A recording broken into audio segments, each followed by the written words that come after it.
नमस्कार, आप देख रहे हैं इंडिया वॉइस। मैं हूं आपके साथ जोई। बात करेंगे खबरों की। दिल्ली से बड़ी खबर सामने आ रही है। एमएसपी की मांग पर घमासान तेज प्रदर्शनकारियों का रेल रोको आंदोलन। आज से रेल रोको आंदोलन अभियान की शुरुआत। तो दिल्ली से बड़ी जानकारी सामने आ रही है। आज से रेल रोको अभियान की शुरुआत और प्रदर्शनकारियों का रेल रोको आंदोलन आज होने जा रहा है। तो ये बड़ी जानकारी सामने आ रही। दिल्ली से एमएसपी की मांग पर घमासान जो है वो तेज होता हुआ दिखाई दे रहा है और किसान जो है रेल रोको अभियान की शुरुआत करने जा रहे हैं और ये आंदोलन जो है आज किया जाएगा। प्रदर्शनकारियों का रेल रोको आंदोलन आज किया जाएगा। एमएसपी की मांग पर घमासान जो है वो तेज होता हुआ दिखाई दे रहा है। दिल्ली से बड़ी जानकारी सामने आ रही है। एमएसपी की मांग को लेकर किसानों का रेल रोको आंदोलन आज होने जा रहा है।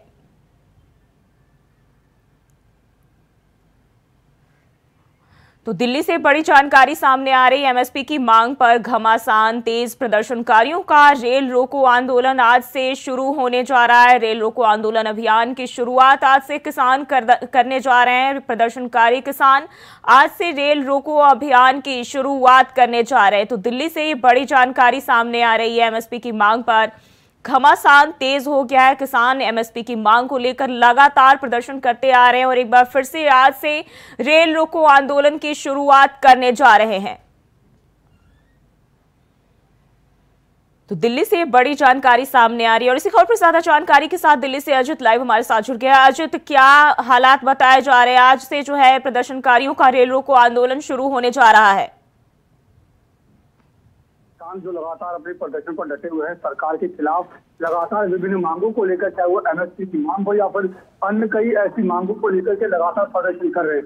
लगभग किसानों के प्रदर्शन को एक बार फिर से 1 महीना होने जा रहे हो। इस बीच आज उन्होंने फिर से एक बार रेल रोको आंदोलन का जो है ऐलान किया है और आज जो भी प्राथमिक जानकारी के अनुसार बताया जा रहा है कि 12 बजे से 4 बजे के बीच तक जो है किसानों का रेल रोको आंदोलन जो है वो जारी रहेगा। जी, और बात करें अभी किसान कहां पहुंचे हैं, क्योंकि हरियाणा और पंजाब में बताया जा रहा है कि इन जगहों पर ज्यादा असर देखने को मिल सकता है। देखिए, सबसे बड़ी चीज मैं बताना चाहूंगा, जो सबसे ज्यादा जो प्रभावित जो किसान है वो जो है शंभू बॉर्डर की तरफ देखने को मिल रहा है। वहां पर विशेष रूप से जो किसान जो है लगातार प्रदर्शन कर रहे हैं और पिछले कई बार देखा गया है जब किसान और जो सुरक्षा एजेंसी है उनके बीच में झड़पें देखने को मिली है और कहीं ना कहीं इसी को देखते हुए आज भी उस तरफ जो है जो सुरक्षा व्यवस्था के मद्देनजर जो है जो इंतजाम जो वो बढ़ा दिए गए और खासतौर से अगर हम दिल्ली के सीमावर्ती इलाकों की अगर बात करें तो वहां पर विशेष तौर पर जो सुरक्षा के मद्देनजर जो 400 जो इंतजाम है किए गए हैं, चाहे वो दिल्ली पुलिस हो, दिल्ली पुलिस के अलावा जो अन्य जो पैरामिलिट्री फोर्स के जवान है उनको विशेष रूप से उनकी तैनाती की गई है ताकि किसी भी तरीके से जब स्थिति अगर बिगड़े तो उस समय जो सुरक्षा एजेंसी है वो न केवल इस स्थिति से नियंत्रण पाने में तैयार है बल्कि पूरी तरीके से जो किसानों को जो दिल्ली में आने से रोका है। जी, किसान नेता सरवन सिंह पटेल ने लोगों से इसमें समर्थन करने की मांग की है। साथ ही कहा है कि जो लोग हैं वो ट्रेनों की ओर ना जाए। देखिए, लगातार क्योंकि जो किसान है वो प्रदर्शन कर रहे हैं और जैसा कि मैंने बताया कि एमएसपी की बात करें या फिर अन्य जो मांग है उसकी हम बात करें तो ऐसी विभिन्न मांगों को लेकर और इसी जिस तरीके से क्योंकि बीच बीच में लगातार जो बातें उसकी रही है कि किसान आंदोलन जो है वो हिंसक घटना को अंजाम दे रहे, तो उन्हीं सब चीजों को देखते हुए जो किसानों के नेता है वो लगातार यही मांग कर रहे हैं कि यही बात करें कि जो भी हम प्रदर्शन करेंगे वो एक शांति व्यवस्था के रूप में प्रदर्शन किया जाए और किसी भी तरह की जो हिंसक घटना है उसको अंजाम ना दिया जाए। जी, बात करें राजधानी दिल्ली की तो यहाँ कहाँ पर जो है सुरक्षा व्यवस्था में बढ़ोतरी की गई है, क्योंकि ये आंदोलन जो है कहीं न कहीं इसका असर जो है राजधानी दिल्ली पर भी पड़ सकता है और इसको लेकर पुलिस की ओर से क्या तैयारियां अभी तक की गई है? देखिए, अगर राजधानी दिल्ली की बात करें तो जो ही राजधानी के दिल्ली के तमाम जो बॉर्डर हैं, चाहे वो सिंघू बॉर्डर हो, कुशरी बॉर्डर हो, गाजीपुर बॉर्डर हो, कालंजी पुलिस साइड का जो बॉर्डर हो, उन तमाम सीमाओं पर जो इंतजाम है वो बढ़ा दिए गए हैं। हालांकि बीते दिनों जिस तरीके से जो सड़कों को आधा खोल दिया गया था तो लोगों की आवाजाही को ध्यान में रखते हुए सड़कें पर लगातार जो परिचालन व्यवस्था है वो लगातार जारी है, लेकिन वहां पर जो सुरक्षा एजेंसी हैं उनको विशेष रूप से तैनात किया गया। जैसा कि मैंने बताया कि दिल्ली पुलिस के अलावा आरएएफ के जवान, सीआरपीएफ के जवान, ऐसे तमाम सुरक्षा एजेंसियों को तैनात किया गया। इसके अलावा ड्रोन कैमरा, सीसीटीवी कैमरा, छतों से तक निगरानी की जा रही है ताकि अगर किसी भी तरीके से अगर किसान अगर दिल्ली में प्रवेश करने की कोशिश करते हैं तो उन पर हर स्थिति से नियंत्रण पाने के लिए जो एजेंसी है वो पूरी तरीके से तैयार है। जी, पिछले 13 फरवरी से जो है किसान प्रदर्शन करते आ रहे हैं, बावजूद सरकार की ओर से इस पर कोई अभी तक रिएक्शन नहीं देखने को मिल रहा है, क्योंकि बातचीत का दौर लगातार जारी है, बावजूद इसके कोई भी हल अभी तक नहीं निकल पाया है। देखिए, जो लगातार 13 फरवरी को किसानों ने दिल्ली कूच का आह्वान किया था, उसके बाद लगातार जो किसान है वो प्रदर्शन पर डटे हुए हैं। हालांकि इस बीच में करीब 4 दौर की जो वार्ता है किसानों और सरकार के बीच में वो हो चुकी है। सरकार की तरफ से अगर हम बात करें, सरकार की तरफ कुछ फसलों पर अगले 5 साल के लिए MSP की गारंटी का प्रस्ताव भी दिया गया था, लेकिन जो किसान है जो प्रदर्शन पर डटे हुए हैं, उनकी जो लगातार मांग है कि वो उन्हें हर फसलों पर MSP की गारंटी चाहिए, और इसीलिए सरकार के उस प्रस्ताव को ठुकरा दिया और उनका प्रदर्शन लगातार जारी है। तो अब देखना ये होगा कि आखिरकार सरकार कब तक किसानों की बात को सुनती है और आगे किस तरीके से। जी बिल्कुल, तो अब जो है प्रदर्शन भी लगातार जारी है और किसान जो है लगातार अपनी मांग मनवाने को लेकर डटे हुए हैं। फिलहाल देखना होगा कि सरकार इस पर क्या एक्शन लेती है। बहुत बहुत शुक्रिया अजित आपका तमाम जानकारी के लिए।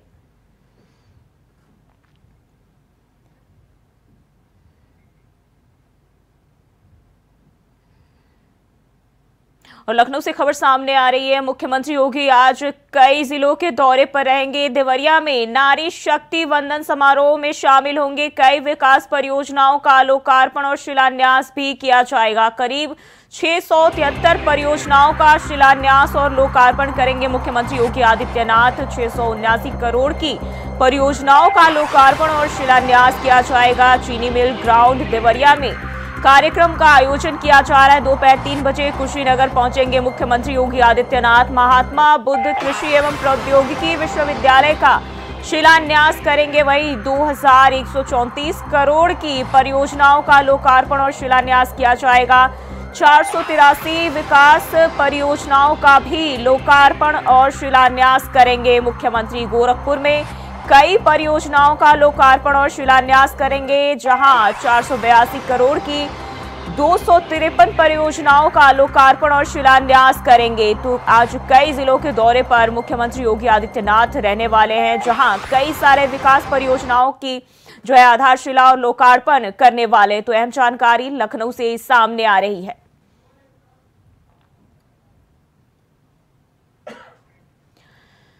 तो आज कई जिलों के दौरे पर मुख्यमंत्री योगी आदित्यनाथ रहने वाले हैं। लखनऊ से अहम जानकारी सामने आ रही है।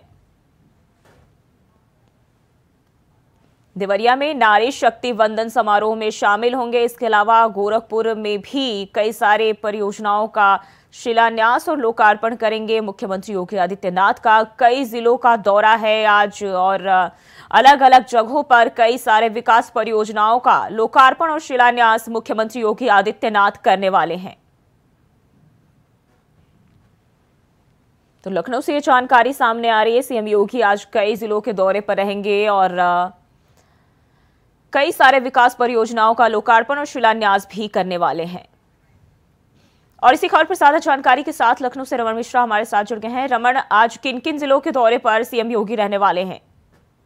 जो ही लोकसभा चुनाव से पहले मुख्यमंत्री योगी आदित्यनाथ जनपदों के दौरों पर निकल चुके हैं। अभी पिछले 2 दिन वो 4 जनपद, जिसमें कि जौनपुर, आजमगढ़, बनारस, इन सब जनपदों में थे। आज सुबह प्रधानमंत्री के साथ में कार्यक्रम में शामिल होंगे और हर जनपद में वो कुछ ना कुछ जाते हैं, परियोजनाओं का शिलान्यास और लोकार्पण करते हैं। इसी कड़ी में आज वह 3 जनपदों का दौरा करेंगे और वहां पर तमाम परियोजनाओं का लोकार्पण और शिलान्यास करेंगे। सबसे पहले वो लगभग 1:55 पर देवरिया जनपद के चीनी मिल ग्राउंड पर पहुंचेंगे, जहां पर वह लगभग 679 करोड़ की 673 परियोजनाओं का लोकार्पण और शिलान्यास करेंगे। साथ में वह नारी शक्ति वंदन कार्यक्रम जो आयोजित हुआ है वो उसको संबोधित करके महिलाओं को भी संदेश देंगे। आपको बता दें कि जो योगी आदित्यनाथ देवरिया में लगभग 450 करोड़ की जो परियोजनाएं हैं उनका वह शिलान्यास करने वाले हैं। साथ में लगभग 200 कुछ करोड़ की परियोजनाओं का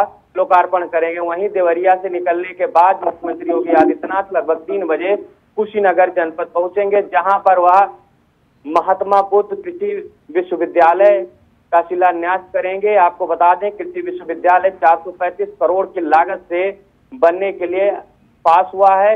वहीं योगी आदित्यनाथ कुशीनगर में 2134 करोड़ की और परियोजनाओं का शिलान्यास और लोकार्पण करेंगे, जिसमें तमाम पुल, सड़कें और कई भवन शामिल हैं। आपको बता दें कि कुशीनगर में मुख्यमंत्री योगी आदित्यनाथ जनसभा को संबोधित भी करेंगे। साथ माना जा रहा है कि कुशीनगर में सूर्य प्रताप शाही ने भी इस चीज की बात कही थी कि वहां पर कृषि विश्वविद्यालय बनने से जो पूर्वांचल में जो किसानी का जो तरीका है वो बदलेगा, युवा के खेती के प्रति जागरूक होंगे, साथ में आधुनिक खेती के साथ में पैदावार बढ़ेगी। वहीं आपको बता दें कुशीनगर के बाद में मुख्यमंत्री योगी आदित्यनाथ अपने गृह जनपद गोरखपुर जाएंगे। वहां नगर निगम की 482 करोड़ की परियोजनाओं का शिलान्यास और लोकार्पण करेंगे।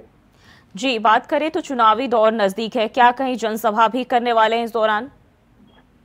जी बिल्कुल, अभी एक तरफा चुनावी जनसभा नहीं कह सकते हैं, लेकिन जो भी परियोजनाएं, जहां भी कार्यक्रम है मुख्यमंत्री योगी आदित्यनाथ का, वहां से कहीं ना कहीं ये पॉलिटिकल संदेश मुख्यमंत्री योगी आदित्यनाथ दे सकते हैं, क्योंकि जो भी इनके कार्यक्रम है ये लोकसभा चुनाव से ठीक पहले हो रहे हैं। कुछ ही दिन में सूचना लागू होने वाली है। ऐसे में तमाम ऐसी बातें हो सकती हैं जो बड़ा राजनीतिक संदेश देंगी। जी रमन, बहुत बहुत शुक्रिया आपका तमाम जानकारी के लिए। तो सीएम योगी का आज कई जिलों का दौरा है, जहां अलग अलग परियोजनाओं का शिलान्यास और लोकार्पण मुख्यमंत्री करने वाले हैं।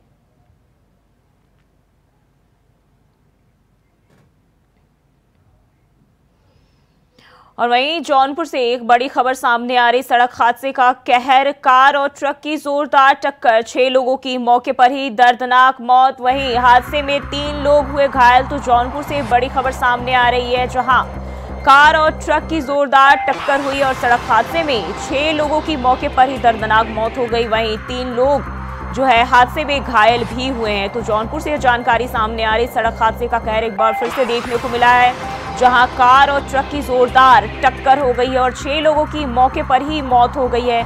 बताया जा रहा है कि हादसे में 3 लोग घायल भी हुए हैं।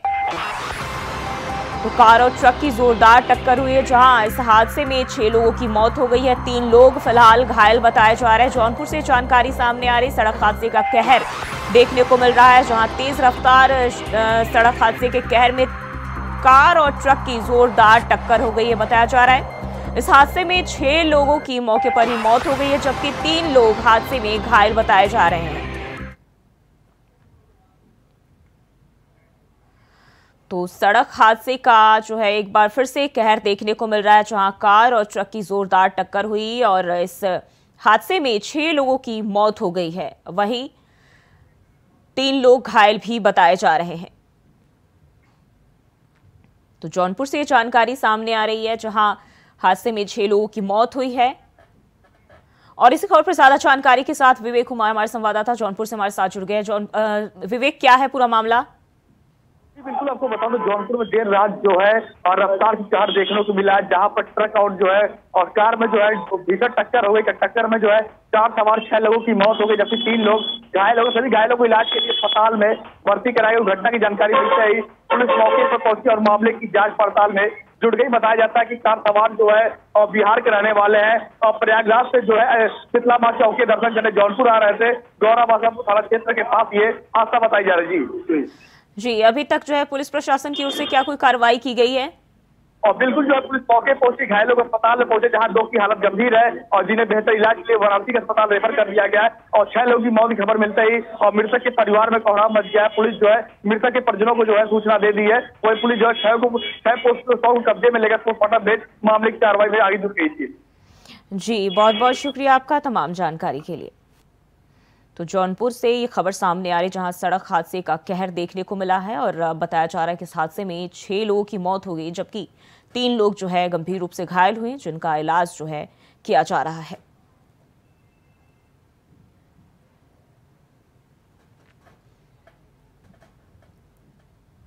जौनपुर का ये मामला बताया जा रहा है, जहां सड़क हादसे का कहर देखने को मिला है। वहीं हादसे में 6 लोगों की मौत हुई है, जबकि 3 लोग घायल बताए जा रहे हैं। और लोकसभा चुनाव के नजदीक आते आते कई सीटों के गणित और समीकरण बदलते नजर आ रहे हैं, जहां सस्पेंस और कौतूहल पूरी तरह से बरकरार है। और इन्हीं में एक हॉट सीट है गाजियाबाद की सीट, जहां 2 बार शानदार जीत दर्ज करने वाले जनरल वीके सिंह का टिकट कट्टी की चर्चा जोरों पर है। और पहली लिस्ट में गाजियाबाद के प्रत्याशी की घोषणा ना होने के पीछे यही सबसे बड़ा कारण माना जा रहा है। ये रिपोर्ट देखिए। इस बार बदलेगा गाजियाबाद का मिजाज। 15 साल से गाजियाबाद में बाहरी प्रत्याशियों का राज। गाजियाबाद सीट का क्या है सियासी समीकरण? जनता की मांग, स्थानीय नागरिक ही बने उम्मीदवार। जनरल नहीं तो फिर कौन लड़ेगा गाजियाबाद का युद्ध? जनरल रिटायर्ड वीके सिंह कि मैं विधि द्वारा स्थापित भारत के संविधान के प्रति सच्ची श्रद्धा और निष्ठा रखूंगा।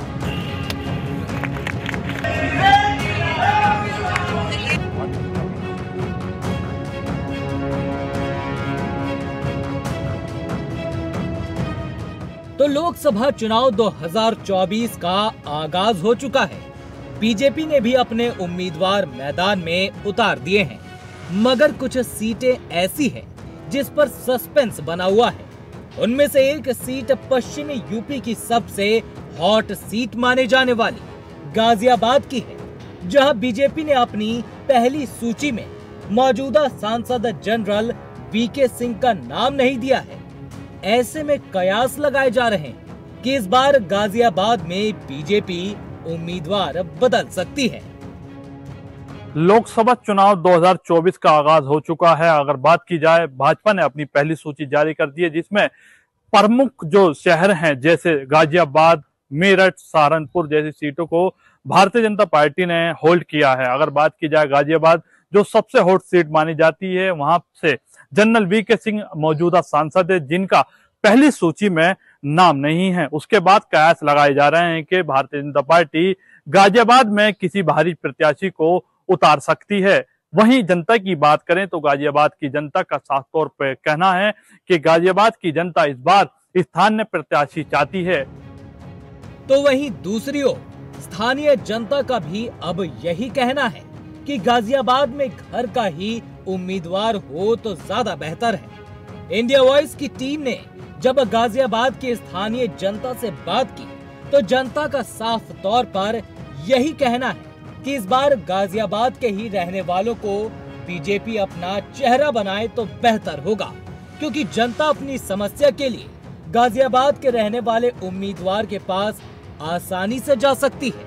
बीजेपी लगातार बाहरी लोगों को गाजियाबाद में प्रत्याशी बनाती आई है, लेकिन इस बार भाजपा घर के रहने वाले को उम्मीदवार बनाए जो पार्टी के साथ गाजियाबाद की आवाम के लिए भी अच्छा रहेगा। हमारी तो ये राय है कि हमारे स्थानीय व्यक्ति को मिलनी चाहिए जो हमारी सुन सके, ठीक है ना। तो कोई हमारे स्थानीय व्यक्ति होगा तो हमारे लिए अच्छा होगा। बाहर का व्यक्ति हमारी इतनी सुनता नहीं है, कोई आता नहीं, कोई जाता नहीं। आगे पार्षद भी ऐसी हैं, कोई सुनता नहीं है, ढंग से आता नहीं है, जाता नहीं है। 5 साल में एक बार आते हैं, टिकट मिल जाती है, वोट लेने आते हैं, उसके बाद कुछ सुनता नहीं है कोई भी। हमारे यहाँ आज तक कोई समस्या कोई हल नहीं हुई है। ये नालियां हैं भरी रहती हैं हमेशा, ना इनकी सफाई होती है ना कुछ होता है। बस आते हैं कि झाड़ू मारिए चले गए, अपना टाइम पास करते हैं सब। दरअसल बीजेपी का गढ़ माने जाने वाली गाजियाबाद लोकसभा सीट पर पिछले चुनाव में वीके सिंह ने शानदार जीत दर्ज की थी। लोकसभा चुनाव 2019 में जनरल वीके सिंह को 9,44,503 वोट मिले थे। इस चुनाव में उन्होंने सपा बीएसपी के संयुक्त प्रत्याशी सुरेश बंसल को 5 लाख वोटों से भी ज्यादा के अंतर में मात दी थी। सुरेश बंसल बसपा के कद्दावर नेता थे, लेकिन वो सपा के सिंबल पर 2019 का लोकसभा चुनाव लड़े थे।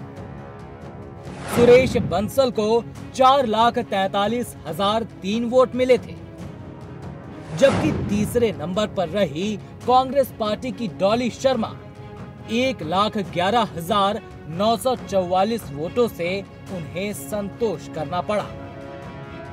ऐसे में सवाल है, अब देखना ये होगा कि बीजेपी गाजियाबाद में किस स्थानीय प्रत्याशी को उतारेगी, या फिर से किसी बाहरी चेहरे पर ही दांव लगाएगी? गाजियाबाद की जनता साफ तौर पर कह रही है कि इस बार गाजियाबाद का स्थानीय निवासी को ही भारतीय जनता पार्टी अपना उम्मीदवार बनाए। अब देखना यह होगा कि भारतीय जनता पार्टी की दूसरी सूची जो कभी भी जारी हो सकती है, उसमें गाजियाबाद में कौन गाजियाबाद का प्रत्याशी होने वाला है। वीडियो जर्नलिस्ट आशुक के साथ Sadiq Khan, India voice, Ghaziabad. General retired VK Singh कि मैं विधि द्वारा स्थापित भारत के संविधान के प्रति सच्ची श्रद्धा और निष्ठा रखूंगा।